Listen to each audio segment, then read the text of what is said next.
Ladies and gentlemen, welcome to Rogue versus Misfits. Almost sang along during that. Turns out my mic was still hot. Luckily for you, audience, I didn't. Terrible singing voice.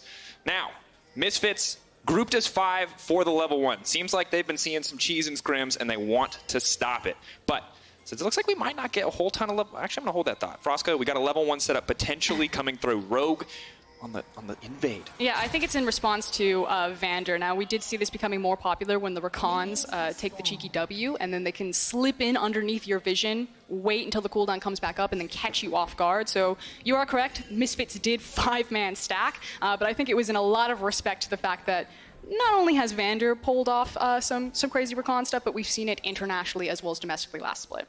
Of course, yes. Hill was saying, Fnatic known for those surprising, aggressive level 1s. It is kind of part of the identity, I feel like, of the LEC. Now you see Misfits going to opt for the leash here onto Maxlore, get this guy started on the bottom side of the map. Set up now to play around top side if he wants. That's the mixed damage profile you talked about earlier. On the bot side, on the opposite side for Rogue, not going to get an advantage for themselves as they do also opt to leash for the jungle. Yeah, and I expect the initial jungle pathings to be pretty soft and pretty quiet for the most part. It feels like the day has been, okay, maybe a bit of a gentleman's agreement in terms of our laning, and then on the initial item power spikes on level 6, that's when things really start speeding up. See, top lane is an interesting one. Jarvan versus Rumble is a matchup that I have not seen in a good while. I like that Rumble is coming back, always an exciting champion, you know. Level 6 is going to be a big deal, but for those of you who haven't had to play against Rumble in a long time, still a very obnoxious lane bully. Flame Spitter, an incredibly powerful tool, and just a lot of actually just tons of damage built into that kit. And I was actually curious what keystone sOAZ was going to take. So it has the graphs. We've seen a couple of different iterations. I think it was Wonder that brought to the LEC by pulling out the Airy and then trying to compete with Poke and like drop your flag multiple times. That was in a range matchup. My only concern here is he needs to be really conscious about how he plays around the windows when the Flame Spitter is on, because obviously he wants to get up close and personal to really make the most out of that keystone. So props to sOAZ there. He's definitely a legendary Rumble player himself. You're talking about the gentleman's agreement. Doesn't look like it's going to be one. The flash forward, the first blood for Inspired. We said keep your eyes on that Rek'Sai. Febiven did not listen, and he will drop. But you can see why Febiven thought that he was okay to be there, because Maxlore was on that side of the map. So unfortunately, Inspired gets right in underneath him and makes it count. Prophet now collapsing. You know exactly where Maxlore is. Febiven has TP back to the mid lane, but they will have a man advantage here. Inspired, no flash available. Larssen is going to step forward. Prophet on the way in. Febiven now running for his life. Maxlore can only watch as his mid laner is set to fall. Febi running, can form swap in a second, but the knockup is there. Another kill. 2 for the Rek'Sai. 3.5 minutes into the game. And salt in the wound right there to immediately decide, let's punish it again. We know he doesn't have flash. He just TP'd right back into the middle of the lane, and Rogue sprint at Febiven. Brutal start. You expect the range advantage for Jayce to give him a little bit more in the early laning phase. And now it's Maxlore who's going to be picking up CS, so while he himself may have normally had a lead, the 2 kills on the Rek'Sai going to nullify that, and things are only going to get more difficult here for Misfits in this early game. Yeah, take another look at it. The thing about Rek'Sai is that you have to get used to her gank angles, her ability to get into the lanes by how she can use her tunnel, just catches Febiven off guard. But again, Maxlore was on that Raptor camp, so just a second later he comes around that corner and they have vision of that type of gank. So game of inches. Absolutely. Now, stun comes in when we watch this one, and this is... It's just sad, because you're watching the Elise stand on the outside and slowly watch his mid laner die. Yeah, the first gank I can forgive because I can see that TP into immediate punish on having the flash. Fight fire with fire, Frostger, and hold that thought. We're going to dive a tower. That's what it's going to be all about. Maxlore throws the cocoon forward. Not going to connect. Woolite still alive into that tower. Flag and drag goes in. Eyes on Woolite is going to drop down in the end. Spider only going to take him out, but Prophet level 4 still in the bottom side of the map, and Misfits fire back on a clean dodge. This is a completely different pace from the first 2 games that we saw, and I am very excited for it. So we said we were going to buckle in. I feel like I'm locked into a roller coaster right now. Look, sometimes you want a game of chess. Sometimes you got to wrestle in the mud. Misfits and Rogue, they're looking to wrestle in the mud. Larssen walking back to lane, but I don't think that's how the Women wants to go back. Instantly going to go in. No mana, though, on Febiven. Well, the form swap available shortly. Can get a little bit more damage out on the empowered auto, but the healing is there. He walks away. Oh, if Febiven had mana, he would have gotten the kill, but they just did not have the damage. And disappointing, trying to punish Larssen, walking back to the jungle, trying to find that footing back into this lane phase, and it's now a full reset as Inspired is here again. Febiven. He can't approach the wave. He can't do it. He's thinking about it. No, he's going third time is the charm. The third time I approach the wave, he won't be here. But Prophet's there, so that will give it away. So Febiven is going to play with a bit more respect. And we have a brief break in the chaos of these first 5 minutes for Oscarin. How bad is it for Misfits right now? Obviously, there's not a significant gold difference, but Jayce being down 2 kills in the mid lane does feel like a bit of a hill to climb over. I mean, obviously, it always feels better if your Jayce has more gold. I don't think it's the end of the world or that the game's over. I think it's interesting that it's inspired on the Rek'Sai that gets the 2 kills. I mean, maybe you say it's completely different if some of that gold goes into the pocket of someone like a Rumble or like a Sylas. Although we'll keep our eyes on Inspired's build path for Rek'Sai if he wants to really carry. Say infinity, I dare you. Somewhere Ender will come screaming onto the desk. Very upset. Obviously Rek'Sai with Halo Blades very strong in the early game, so we have to see kind of how Inspired uses this lead and see if he can be the sort of player who will snowball his team to greater heights when he is given an advantage in the jungle, or if we're going to look back at this game and go, hey, I really wish the mid laner had gotten those kills. Now the knockup is going to come in from Vander though. Freedom to leap in and leap out with the Battle Dance. Blocks a bit of damage, but Hansama very comfortably in control of this lane. And one thing that in the midst of the chaos we kind of glossed over is the absolutely massive CS discrepancy on the bottom side of the map. 24 to 67. Maxlore here on the bottom side will match the jungler, and Hansama going to keep pushing forward. He's going to try to stick around to make sure he gets the plate as well, so going to be a huge gold difference between the respective AD carries. But I already really like the changes that Misfits have done. It feels like they went back to ground zero and they're like, okay, when did we find success? Well, it was when we played towards Gorilla and Hansama and really allowed them to be aggressive. So give them a lot of firepower, the Nautilus, the Lucian, and Maxlore is constantly bouncing, yes, in response to the mid lane, having a lot of pressure put on it by Rogue, but then making sure that he's giving power to Hansama and Gorilla that they can be so aggressive to open up invades like this. And honestly, when you see that first play in the mid lane, you start to worry for Misfits, but then you look at the CS on the bottom side of the map, you look at how well things are going for Hansama, and you start to get that confidence back. Because remember, when we look at this lineup, there's obviously a lot of all-star talent here, but Hansama always felt like he was supposed to be the carry of this Misfits team, and he is in a massive advantage state. The second he buys, he's almost going to be able to complete that entire first item. They're not even going to wait for that item to come through. They're going to try to force something here. Poke goes in onto Vander, saving the Battle Dance. Can't try to walk away, but he's just going to get bursted down. Hansama grabs the kill. The CC layered perfectly. Yeah, Vander had his flash right there, but didn't expect to A, get snagged up and to be locked down so successfully. So great work from Misfits bottom lane, and they have full control of any of the tower plates that they want. The CS discrepancy, 37 to 85, is only going to grow. Have to see what the first back looks like for Hansama, because this is going to be massive. Now Inspired, you can see, and Larssen posturing, moving towards the top side, ready to threaten a dive, but sOAZ backing off, giving the respect that it deserves. Maxlore will take the solo Cloud Drake. It's going to take a while, but doesn't look like anyone is coming to contest there. And a 1K gold lead for Misfits, building up off the back of that bottom lane and the pressure that they have put down. Not quite the entire Blade of the Rune King, which, you know, may be disappointing for Hansama. But of course, when you compare it to his opponent, you've got 3 daggers worth of gold there on top of a boots, 1,200 gold in items versus, well, a lot on the side of Hansama. And Misfits can continue to play rather aggressively around their bot lane because Prophet still doesn't have access to his TP. Now, as soon as that cooldown comes back up for the Rumble, then maybe you need to change some of your thinking or your tactics about how many resources you are going to put down into that bot lane. Or there's the conversation where Max was like, okay, we've got the vision control of bottom side river, bot lane's in a great spot. Maybe this is now the time that I start to give some of my time elsewhere in that mid, in that top lane. So it does feel like Misfits are now back in control of this early game and kind of get to pick where they want to be, at least until Rumble has that TP and gets unlocked on the map. And as he gets closer to TP, also important to note, has passed level 6, the Equalizer available as well. We have the ultimate coming in from Rek'Sai, so the potential damage here, as well as the potential to reset tower aggro. sOAZ is going to have to play careful here. Of course, diving in Jarvan, never something you really want to try to pull off, but diving in Jayce, perhaps an easier prospect as Inspired does posture on the mid lane. There is already the control ward there, so he knows he's safe to push forward. And look at that vision on the top side. And this is sOAZ just recognizing that he's weak side right now, so he needs to respect it. And you can see that he's constantly skirting down into that bush. He's trying to check, are they setting up for the dive for me? Because Misfits have made a very conscious decision. Everything is going bot lane. It's really on Hansama and Gorilla. Grabbing so many plates in the exchange and now trying to transition some of that power into the mid lane. Then, of course, stepping forward, you can check out their perspective on Pro View.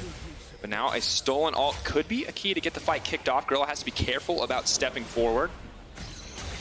Early game, of course, Aftershock relatively the same as we saw it on 9-8, same at level 1 at least, but it does get weaker without convenient stats. Now the Equalizer does go in immediately, the Rakan engage with the flashes out from Misfits, a perfect disengage on the backside, but still Rogue are looking for a little bit more. Gorilla steps forward, looks for the re-engage, we pause for a brief moment, contemplate our options, and realize that Inspired might just be going down. The flag and drag forward, so it's holding on to Cataclysm, is going to use it on 2, force out the flash, force the dash out as well from Larssen, and Vander will drop on the backside as Misfits take the fight. And you can see what Rogue were trying to say. They're like, okay, we're just going to go towards where the Rumble is. We're going to play around the Rift Tail, get our bot lane away from Gorilla and Hansama, and see what we can make happen around Sylas getting a hijack ultimate. Unfortunately for them, Misfits disengaged from the fight and then had more ultimates, more cooldowns to work with once all of the hard engage had been burned by Rogue without any sort of success. And Misfits, of course, positioning themselves in such a way that they were incredibly vulnerable to that Equalizer. But they knew it too, and were so quick to pull the trigger to get out of that situation, because on paper, that was the ideal Equalizer. Choke point into the enemy jungle, that is the dream for Rumble. But when the enemy team can get out of it so quickly, when there isn't really any follow-up, when Vander misses the connect or gets flashed away from, you just don't get anything. I kind of have the same rule about Rumble that Deficio has about Shen. Now, Deficio's rule on Shen is that anytime he's in a game, the first 2 ultimates are the most important. And if they don't bang, then you're probably going to lose the game as Shen. For Rumble, I feel like the first 2 ultimates are the most important. And if they're not absolute bangers, then it feels real bad from that point forward. It's like a giant fire rock. You make it sound like he's dropping the base of banger. That would be such a good skin!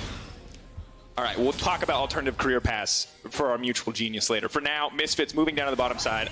And once again, should be a pretty easy setup. Inspired is here as well. We'll see if he can move fast enough to stop this dive from coming through. Inspired on the way forward. Prophet still quite tanky. Equalizer does go down. They're moving away for the knockup. Inspired now looking, trying to find it. sOAZ moving away. The flag and drag will be up shortly. They're stepping back, trying to move towards Maxlore. The cocoon connects. sOAZ is still alive. Misfits are walking away. No! The Brave Seeker, the fadeaway shot will grab the kill. Too much, trying to look for the fancy feet work and walks back into it. Meanwhile, top. Vander's burning down. Of course, they're getting stat checked at this point. Hansama is simply too far ahead. Yes, you have a stopwatch, but you don't do any damage. Hansama grabs 2 in the process, and all too easy for the Misfits AD carry. And Gorilla is back in form. That was a beautifully executed dive with the stopwatch right there. I had a lot of issues with Gorilla in Spring Split. I felt like he wasn't living up to the hype. A massive name behind him coming over from the LCK to the LEC looks much cleaner this time around. Absolutely does. Larssen now moving up to the top side. TP is coming in. TP responded to as well. Have to be careful. Prophet getting locked up. Gorilla willing to give his life over here. So it's not stepping forward, but just gonna throw out the Dragon Strike. Doesn't have the flag. Larssen is on the backside. Have to be careful on this one. Cataclysm now coming in, stealing the culling, trying to hide behind the minions. Larssen moving forward. Goes Golden, right on top of it, trying to make it out. The shutdown comes through, just point and click on the Kingslayer there as Larssen will try to walk away, but meanwhile the Rift Herald has been summoned mid lane. Misfits responding with a play of their own. Lots of towers going down. Only 13 minutes of the game. The plates were still up. Massive influx of gold in the favor of Misfits. A 4K lead, but now Vander wants to turn it back. Inspired stepping forward. Knocked up. Febiven now in trouble. He's going to move into the middle of the team to give his life so Maxlore can escape. Good punish from Rogue, but still massive lead to Misfits. Now that said, there is 2 massive shutdowns given to the 2 primary carries for Rogue. It was Larssen who picked up the shutdown onto Hansama, and it was Woolite who just picked up that shutdown right there. So, okay, a couple of things. Gold traded really well back for sOAZ because he made sure that he was there to get all of those plates. So this guy who was playing the weak side for majority of the early game now should be feeling very fat and happy. On the other side, again, the shutdowns into the 2 key players that Rogue needed to beat, and it feels like neither team is really choked out of this game just yet, and probably the next 2 fights will decide it. We'll check out our pro view play from the perspective of Hansama, how he played this one out. Just good use of the dash there, and honestly, an unfortunate first stopwatch because it just meant that Woolite was going to take the damage, and you can tell Woolite looking for the big play, but 3 stopwatches used, and Gorilla is able to walk out. So overall, Misfits bot lane domination. Not something we've seen since the start of spring, but always nice to take a look at it once again. It's hard because recency bias, you just want us to take a step away from Misfits, but we need to cast our minds back. They had that like 15-minute game against SK where they just absolutely smashed opponents through that bot lane.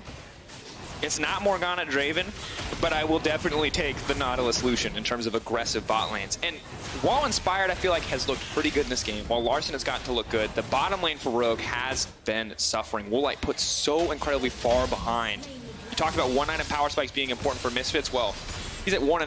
Woolite is not even at 1 yet, so the difference in power is just enormous. And I do want to take this moment, because I know we've been talking a lot about Hansama and Gorilla. Shoutouts to Maxlore. I know that Vedius and I were quite aligned that when Misfits really did start to crumble, it felt like Maxlore was kind of that big breaking point, and that he just couldn't do what needed to be done for this team, and unfortunately, the jungler is the guy who always gets blamed. Solo queue pro play, never changes. Maxlore has been on fire this game as the Elise.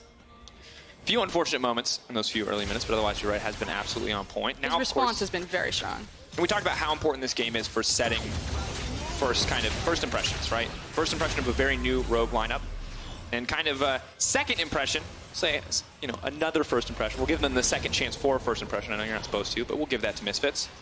And so far, they're doing well. Of course, matched in kills, but we've seen incredibly bloody games from Rogue in EU Masters where they have tons and tons of kills, but they actually can't generate a gold lead. And this is a bit of a similar situation as they are down 5K. Larssen does have to be careful here. The same level as Hans Sama. Difficult spot to be in. And this Rogue lineup, or this iteration of the team, when they were in the Polish League, did find a lot of their success through their team fighting ability. So again, love that Vander's on a champion like Rakan. There's still that wombo combo potential of if you find a brilliant equalizer into an incredible Rakan ultimate, that they can very quickly turn it around. And this team did find success and were able to do that repeatedly. I think they had something like a 11-2 they lost a game record. Yeah, they lost a game in the regular season. One game on Rise. The one that Vander wasn't there. And now they move down to the bottom side. 4 members strong, 4 Misfits. Of course, only 16 minutes into this game. Still incredibly early on to have this big of a gold lead. Slowly building towards 6K, 5.3 at this stage. So there's no need to play around Baron right now for Misfits. They are free to just continue to push in on the bottom side of the map. And you can see from the gold difference that right now Woolite is scraping the bottom of the barrel. Needs 2 items under his belt, let's say, to be realistically a threat. And that shutdown, he was basically like 6 feet in the ground. And when he got the shutdown bonus, he's like, okay, I'm only 5 feet in the ground He was drowning. And now his head is above the water. And he's like, oh, I can breathe. Still very much underwater, but the head is, we're fine. That is just a real feels bad moment in that itemization. Kai'Sa is scrambling here. And that's the thing. It means that Misfits have a really big window before Rogue find their teeth again with their carries. Yeah, I'd say big is a soft adjective in this case. It is going to take a long time unless Rogue are willing to sacrifice CS for every other one of their laners to funnel CS into Kai'Sa, which is, of course, an option. Kai'Sa can be a massive threat. The Stormrazor is now completed, so closer to those first 2 evolves, but definitely an uphill battle for Rogue if they want to make a comeback. Thank you, observers, for showcasing that incredible ward line that Misfits have there. So Misfits have done a really good job kind of slowing down the pace of the game. Obviously, you can't immediately turn and play around Baron because it hasn't spawned yet, while the gold lead is really speaking for itself about how out of control this game got. But as we're talking about, there's now this big window where Misfits can take a breath, kind of set their feet. Where exactly do we want to attack on the map? How cleanly do we want to close this out? They no longer have to play that fast, scrappy style. They now get to dictate when the engage tools are going to come in, at least until Woolite feels confident on that Kai'Sa, which he does finally have an item. Does finally have an item. Now, Hansama admittedly almost has 2, and you can see total control over the bottom side. I like that Misfits have been able to play this slow, systematic game, breaking down the bot lane tier 2 tower. Not something that we always saw from Misfits. If we look way back, historically a lot of their weaknesses were in the mid game. Of course, tune that up, and recently we haven't even been able to focus on that point because things have just been falling apart so early on. So a good look from Misfits thus far. Double Drakes as well, so nearly flawless objective control. 0 towers taken for Rogue. You can see them grouping, posturing, looking to get something back as they know that the backtimers have come in for Misfits. This is a very brief window for them to get anything done on the map, and right now all it means is a tiny bit of vision. I just think what's concerning is that they have the level 11 on the Rumble, and so they should feel really good at this point in the game, but unfortunately because they're so far behind and because Misfits are so far ahead of the clock and they're able to get a lot of defensive itemization as well as their offensive itemization. You got like Merc Treads basically on every member, you have the Hex Drinker there for sOAZ, that it almost doesn't matter even if they find the perfect engagement. You're also then counting on Misfits massively fumbling the next fight. Yeah, we're looking for some clever picks, but Misfits really aren't playing a fast enough game to open themselves up to a lot of these opportunities, and I think you're completely right. Rumble ult. We haven't gotten to see, I feel like, the second Rumble ult yet. Saw that first one, was a lackluster, and it just feels like Rogue have not been in a position to capitalize again, and Misfits splitting up the map quite well to never really give them that opportunity.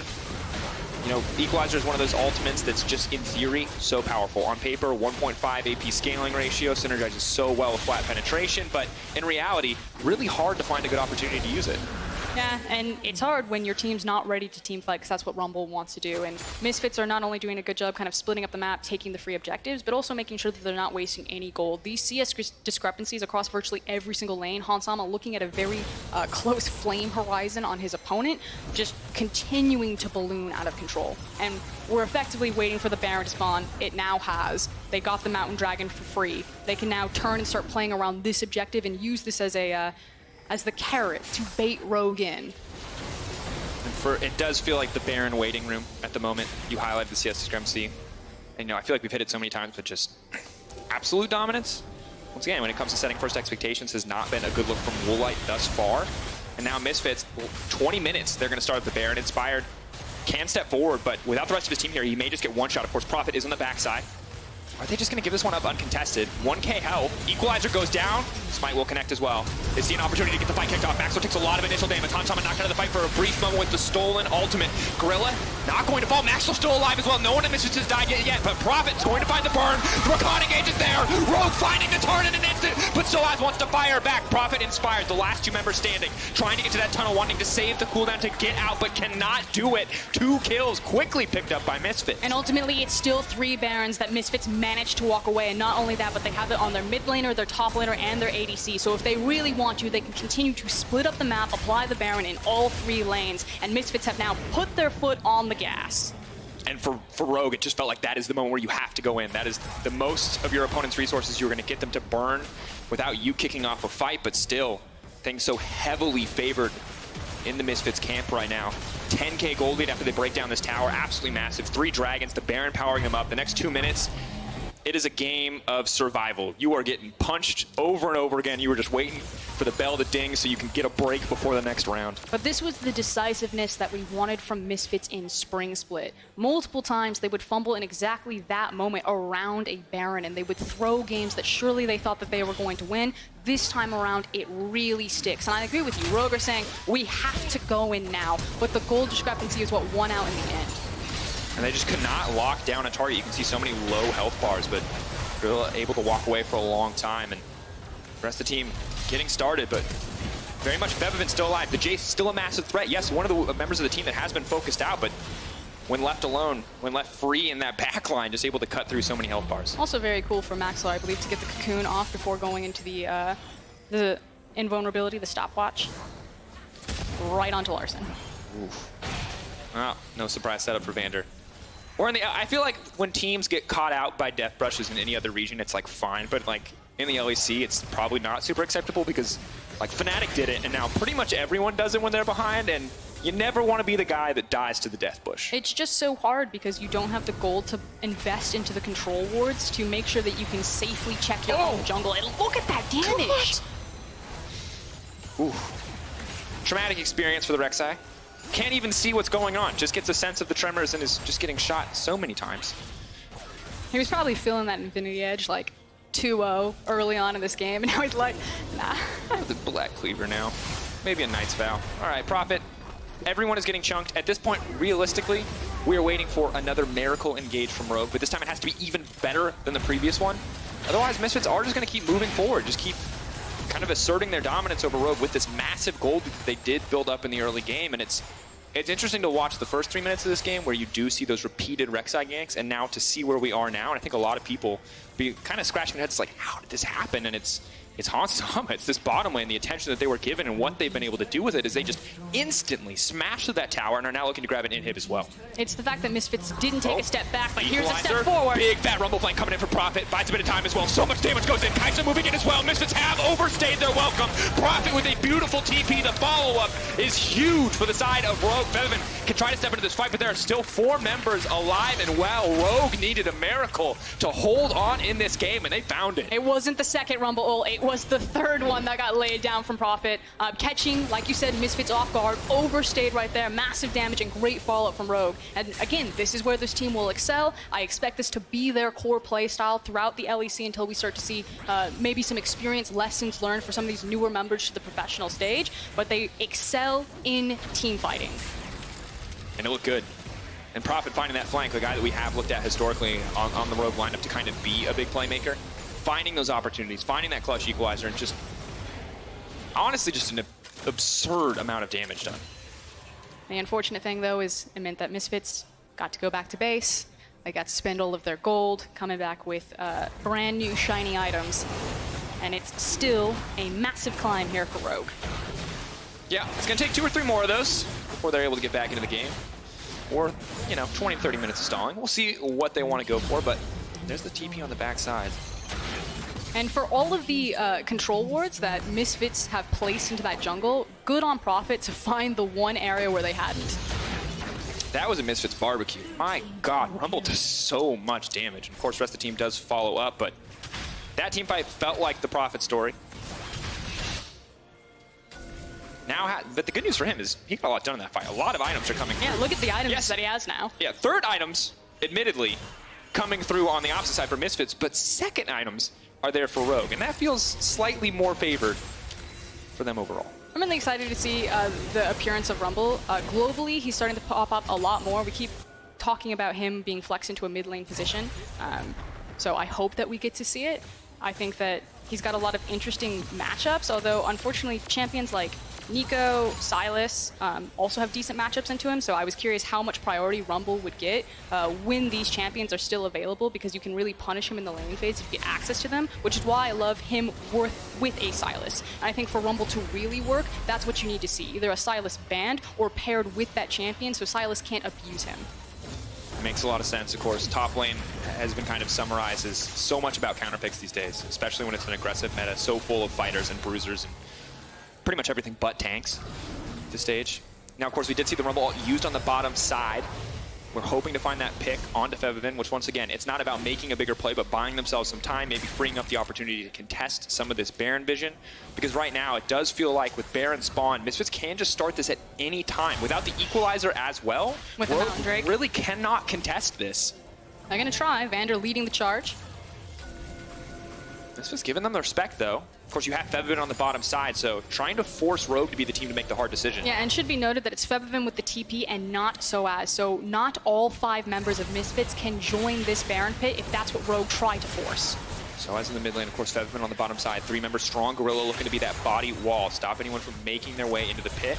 A lot of mobility on the enemy team, though. 3K. Gorilla going to throw out the ultimate. TP's now coming in there, trying to immediately get the members deleted left and right. The jungler has now been taken down. They're going to turn their attention off of the Baron. Febiven onto the backside, going to look to clean up Vander. Easy kick pick off there in the midst of everything. Sylas caught in the midst of this team is not going to be able to get anything done, and Woolite is simply too far behind. Febiven is just going to eat him for lunch. Double kill coming through for the Misfits mid laner. And look at where Rumble is. Didn't get to participate in that fight. You do not see that same damage graph where Rumble is doing 10,000 damage in the fight, and Prophet now picked off. Too much CC, he can't get anything done. He does throw down the ulti, but gets nothing else. That is the ace for Misfits, and it's going to be the game win as well as they walk these minions into the base, as they take their time on this Nexus. Frostgren, we wanted to know about first impressions. Rogue may have struggled, but Misfits absolutely dominated in their first game. Going back to what worked